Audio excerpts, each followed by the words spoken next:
E aí, hoje eu quero falar com vocês sobre uma das maiores preocupações que os investidores têm hoje, ou pelo menos deveriam ter. Se você tem qualquer dinheiro guardado, isso é uma coisa que você tem que pensar, que é como que você se protege da inflação. A gente teve nos últimos meses, e ainda estamos tendo, né, um aumento considerável dos preços, e aí você pega, por exemplo, o IPCA ou o IGPM, que são os dois maiores índices, ou mais populares no caso, de métrica de inflação, e você vê que eles aumentaram bastante. E aí fica a dúvida para nós, que estamos guardando dinheiro, como que a gente pode proteger o nosso dinheiro dessa inflação? Porque a inflação nada mais é do que os preços das coisas subindo. Se um produto custa 100 e ele passou a custar 110, a gente teve uma inflação de 10%, tá? Então esses 10% seria a inflação do ano no Brasil daquele produto. E aí quando você começa a fazer esse tipo de cálculo, se você tem 100 reais guardados hoje, esses 100 reais vão virar 105 no final do ano. E um produto que custa 100, ele vai passar a custar 110. Então, na prática, você perdeu 5 reais, você ficou mais pobre, tá? Então, esse processo de inflação generalizada, ele empobrece as pessoas, porque, na verdade, inflação acima da média, né? Ele empobrece as pessoas e retira o nosso poder de compra. Então, eu quero explicar para vocês rapidamente como que vocês podem investir pensando em proteção do teu dinheiro da inflação e quais são as causas dessa inflação também, tá? Então, eu elenquei aqui 3 grandes causas para a inflação que a gente teve nos últimos meses, tá? A primeira delas, indiscutível, é o dólar. Então, o que acontece? Quando a gente tem um período de crise, que é o que aconteceu no coronavírus, e com relação até a crises dentro do país, que é o que a gente está vivendo hoje no Brasil também, com relação à fiscal, à situação financeira do Brasil, com relação à crise política, então brigas entre os 3 poderes e etc., isso faz com que as pessoas tirem dinheiro do Brasil, porque está mais arriscado investir aqui, e coloquem dinheiro em outras economias. Então, quando sai dólar do Brasil, o real se desvaloriza e aí, para nós, o dólar aumenta, tá? A gente chama isso do real perder valor. Então, na verdade, não é que o dólar sobe, é o real que desce. Mas a gente fala que o dólar sobe para facilitar o teu entendimento, beleza? Então, isso foi uma coisa relativamente inevitável. E para o Brasil conseguir recuperar esses dólares para cá, ele precisa fazer uma série de reformas que vão atrair mais os investidores, tá? Então, esse é um ponto importante, porque quando a gente melhora a casa, ou melhora o nosso terreno, vem jardineiros querendo plantar no Brasil, porque o Brasil se tornou uma terra onde eu posso investir e ter rentabilidade, onde eu posso gerar empregos, eu abro uma empresa, por exemplo, e aí isso gera uma série de efeitos positivos. Um desses efeitos positivos é o dólar cair, tá? Então, por conta do coronavírus e por conta da situação que a gente está vendo agora, até com a eleição se aproximando, e quem será que vai ser eleito, incerteza, isso faz com que o dólar suba. Então, a tendência é que, dependendo de como as coisas caminharem, tá, o dólar possa aumentar até um pouco mais com relação a esses receios agora nesse próximo ano, que é a eleição, tá bom? Não é o único fator que impacta o dólar, obviamente tem uma série de outros fatores, mas se eu considerar somente esses fatores, a tendência é que o dólar fique mais volátil. Então esse é o primeiro ponto do aumento de preços, porque muitos dos nossos produtos são em dólar. Eu compro, por exemplo, farinha para fazer pão. A farinha é comprada em dólar. Se o dólar está mais caro, a farinha fica mais cara, o pão vai ficar mais caro. A mesma coisa para qualquer coisa que você quiser imaginar, tá bom? iPhones, comida, arroz, feijão, carne, etc. Tá bom? Petróleo, gasolina. Então esse foi o primeiro ponto. O segundo ponto, a gente teve um aumento das commodities. O que é commodity? Tudo isso que eu acabei de falar. Farinha, petróleo, tudo aquilo que sai da terra, tudo aquilo que vem da natureza, tá? No mundo a gente teve o preço desses produtos aumentando. Então, quando você tem esses produtos que estão aumentando de preço, mas eles são negociados em dólar, então o dólar também aumentando de preço, isso resulta aqui dentro do Brasil em preços mais caros, tá? Então, é como se você comprasse um produto por 10 para revender por 15, mas agora esse produto não custa mais 10, ele custa 20. Então você tem que comprar por 20 para revender por 25. É mais ou menos o mesmo efeito, tá bom? E o terceiro ponto que está a partir de agora também, pesando um pouco mais, é a crise hídrica, tá? A gente tem um período de baixas chuvas agora, e muito mais baixa do que o normal, e isso faz com que a gente tenha alguns problemas de energia. Não vou falar sobre isso nesse vídeo, mas a gente está com risco de apagão aqui no Brasil também. Então isso faz com que a energia fique mais cara, porque eu tenho menos energia, menos oferta, mas a demanda continua igual, então isso aumenta o preço. E agora eu preciso gerar energia de fontes que são mais caras do que a do padrão, tá bom? Então não é o tema agora, mas isso também está contribuindo agora para o aumento de preço do lado da energia elétrica, beleza? Esses são os fatores. Agora, o que você tem que fazer para se proteger da inflação, certo?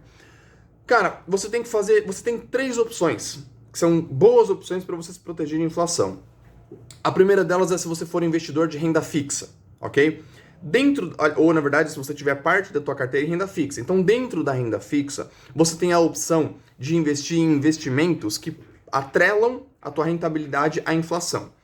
O mais famoso deles é o Tesouro IPCA, porque IPCA é o índice de inflação, certo?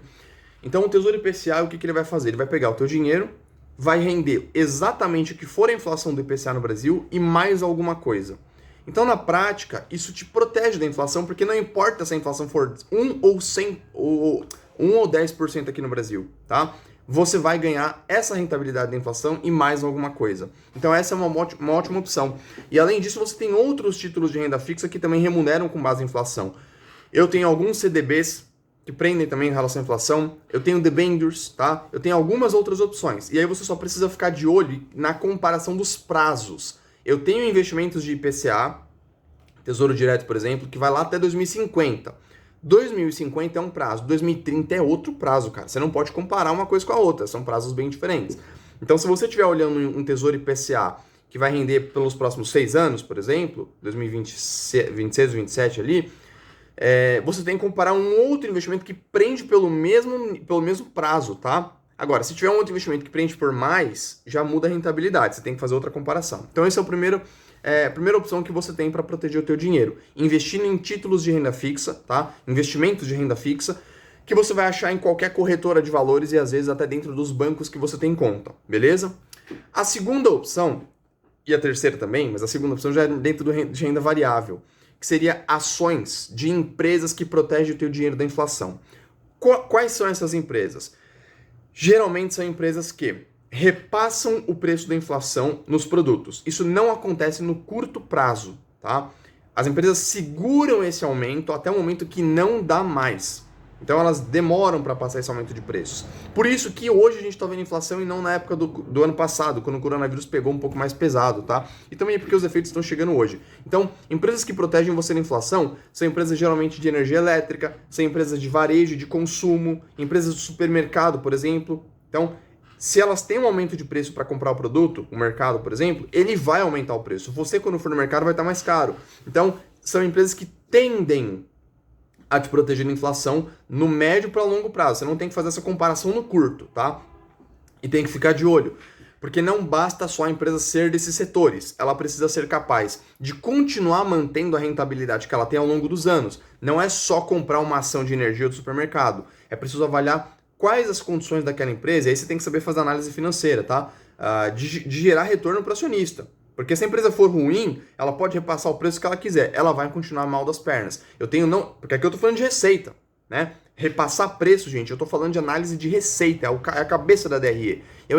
A empresa ainda tem que fazer gestão de custo, gestão de despesa, ela ainda tem dívida que ela tem que ou pegar ou atrelar, amortizar, tá? Então não é só escolher o setor e colocar o dinheiro. Eu preciso entender como que a empresa está estruturada para ver se ela vai ter condições de proteger o meu dinheiro da inflação. Mas você tem que saber fazer essa análise e essas empresas existem, tá bom? E o terceiro ponto são fundos imobiliários, cara. Os fundos imobiliários, eles têm dois tipos, o de tijolo e o de papel. O de tijolo é um fundo de prédios, tá? Qualquer coisa que for um prédio, hospital, agência bancária, shopping, laje corporativa, logística, etc, tá? E papel são fundos de título de dívida. Então, não é o tema aqui. Mas dentro do fundo de tijolo, cara, normalmente, os imóveis, eles são reajustados pela inflação no longo prazo, não no curto, tá? No longo prazo. Então, as cotas, elas ficam no sobe e desce aqui no curto prazo, mas no longo ela sobe, tá bom? Reajustada pela inflação e com o ganho que o fundo conseguir trazer, ou prejuízo se ele não conseguir trazer esse ganho, tá? Então esse é o primeiro ponto. O segundo ponto são os aluguéis. Os fundos alugam os imóveis para alguma coisa e esses aluguéis também costumam ser reajustados ou pela inflação ou pelo IGPM. Então esses dois fatores dentro do fundo de tijolo faz com que vocês consigam proteção contra a inflação, beleza? E dentro do fundo de papel, geralmente são fundos que investem em alguma coisa que está atrelada à dívida, tá? CRI, CRA, etc. Então, se o índice de correção desses fundos for alguma coisa como IPCA ou como IGPM, o teu rendimento, o teu dividendo vai aumentar. Então você precisa pegar esse dividendo e reinvestir em alguma coisa, tá? Porque os fundos de papel, na verdade, eles não são corrigidos pela inflação. O dividendo dele é que é, beleza?